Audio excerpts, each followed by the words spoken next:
1800। यह वो दौर था जब देश में मराठा और मुगल सल्तनत बिखर रही थी और अंग्रेज भारत में अपनी जड़ों को मजबूत कर चुके थे। यह वो दौर था जब अफगानिस्तान से लेकर म्यांमार तक एशिया के सबसे बड़े हिस्से में सिर्फ भारत ही भारत हुआ करता था। यह वो दौर था जब भारत की आबादी सिर्फ 17 करोड़ थी, जिनमें से करीब 10% पुरुष और 1% महिलाएं ही पढ़ी लिखी हुआ करती थीं।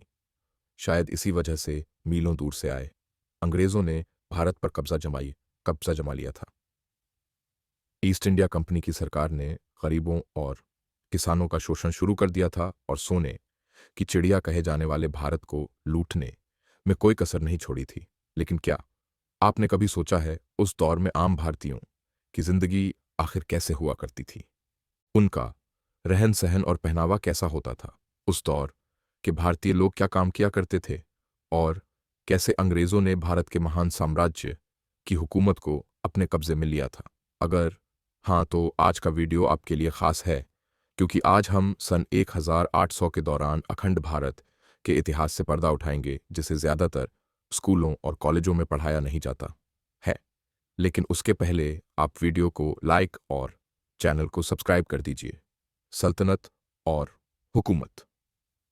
16वीं शताब्दी की शुरुआत में जब अंग्रेजों ने भारत में दस्तक दी, तो शुरुआत में उनका उद्देश्य सिर्फ यहाँ व्यापार करना था। लेकिन जब देश के कई महान राजा उनकी मीठी बातों के शिकार नहीं हुए, तो उन्होंने इस महान देश की सत्ता पर ही कब्जा करने का फैसला किया। बता दें कि भारत में कदम रखने वाली सबसे पहली ब्रिटिश टोली के कैप्टन थे विलियम हॉकिंस, जिन्होंने 24 अगस्त 1608 के दिन सूरत के बंदरगाह पर पहला कदम रखा था। और कुछ ही समय में उन्हें यह अंदाजा लग गया था कि वे कूटनीति से भारत को अपने कब्जे में कर सकते हैं। 1631 में जब शाहजहां ताजमहल बनवा रहे थे, तभी अंग्रेज भारत में अपने पैर पसारने की कोशिश में लगे हुए थे। उस वक्त कुछ छोटे बड़े राजाओं के अलावा भारत में 2 बड़े साम्राज्य की हुकूमत चलती थी, जिसमें पहला था औरंगजेब का मुगल एम्पायर और दूसरा था मराठा साम्राज्य।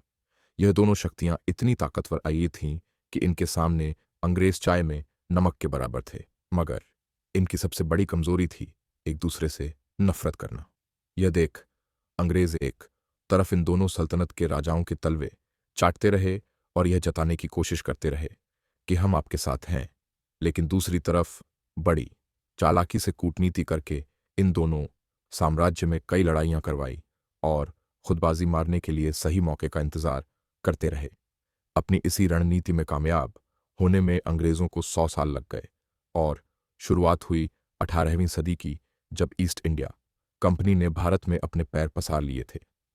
मुगलों की सल्तनत खत्म होने की कगार पर थी और मराठा साम्राज्य भी कई इलाकों में अंग्रेजों से हार चुका था।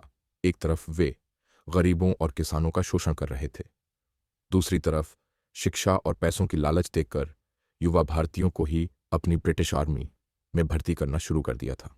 वे भारतीय व्यापारियों से बहुत ज्यादा कर वसूलते थे। उन्होंने यहाँ पर अपनी कई फैक्ट्रियां खोल रखी थीं, जहां सस्ते में बना माल एक्सपोर्ट करके वे अंधाधुंध पैसा छाप रहे थे, और यह पूरा पैसा भारत से सीधा ब्रिटेन जाता था, जिस वजह से भारत में आर्थिक संकट के दौर की शुरुआत हुई। भारतीयों की कमाई, पैसों की किल्लत और लगान। आपने यह कहावत तो सुनी होगी कि मेरी जरूरतें कम हैं, इसलिए मेरे ज़मीर में दम है, जो 1800 के दौर में 90% भारतीयों के लिए सही साबित होती है। हालांकि हमारे भारतीय समाज में मौका परस्त लोगों का वजूद हमेशा से बना रहा है। उस वक्त भी कुछ मौका परस्त लोग ऐसे थे जो अंग्रेजों के तलवे चाटकर अधिक कमाई किया करते, जबकि आम भारतीय अपनी सभी जरूरतें पूरी तक नहीं कर पाते थे। एक तरफ जमींदार किसानों को कर्जा देकर ज्यादा ब्याज लेकर उन्हें लूटा करते थे, वहीं दूसरी तरफ किसान बाढ़, सूखे जैसी समस्याओं का सामना करते थे और अंग्रेजों द्वारा लगाया गया जानलेवा लगान तो किसानों की कमर ही तोड़ देता था। वहीं जो लोग खेती नहीं करते थे, उनमें से कुछ छोटा मोटा व्यापार करते थे, जिन्हें अंग्रेज टैक्स और हफ्ता वसूली करके लूटने से बाज नहीं आते थे, जबकि कुछ लोग मजबूरी में चंद पैसों के लिए अंग्रेजों की फैक्ट्रियों में 161 घंटे काम किया करते थे। गांव का कैद से व्यापार। उस दौर के भारत की एक चीज बहुत अच्छी थी, वो है बार सिस्टम, यानी सामान के बदले सामान देना। इसका इस्तेमाल भारत में ज्यादातर गांव में किया जाता था। गांव में अगर कोई एक आदमी चावल उगाता था तो वह दूसरे आदमी से चावल के बदले गेहूं लेता था। जो आदमी सब्जी उगाता था उन सब्जियों के बदले चावल और गेहूं ले लेता था।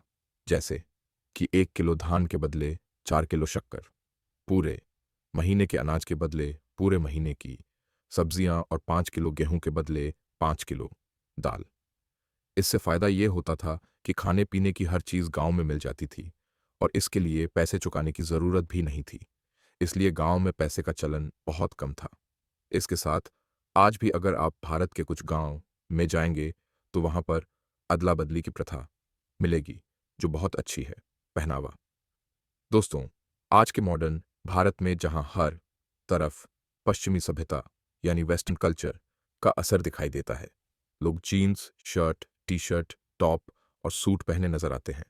लेकिन एक समय था जब भारतीयों का अपना अलग ही देसी पहनावा हुआ करता था। पुरुष सादी धोती और गमछा पहनते थे, औरतें साड़ी पहनती थी और छोटे बच्चे ज्यादातर निक्कर में खेलते कूदते नजर आते थे।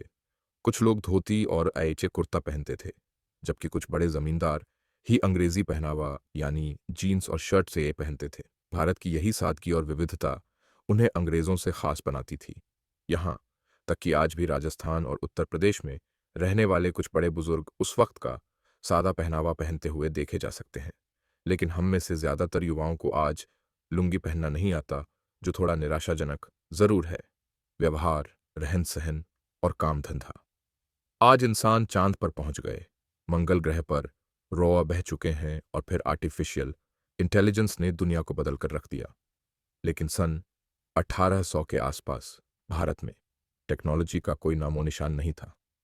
लेकिन हर भारतीय का जीवन सुकून से भरा था। बात करने के लिए तार से जुड़ा टेलीफोन तक नहीं था, लेकिन दिल से दिल का कनेक्शन मजबूत था।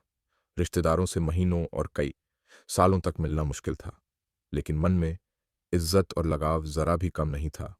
और मिट्टी से बने घर भले ही कच्चे थे, लेकिन लोगों के दिल बड़े सच्चे थे।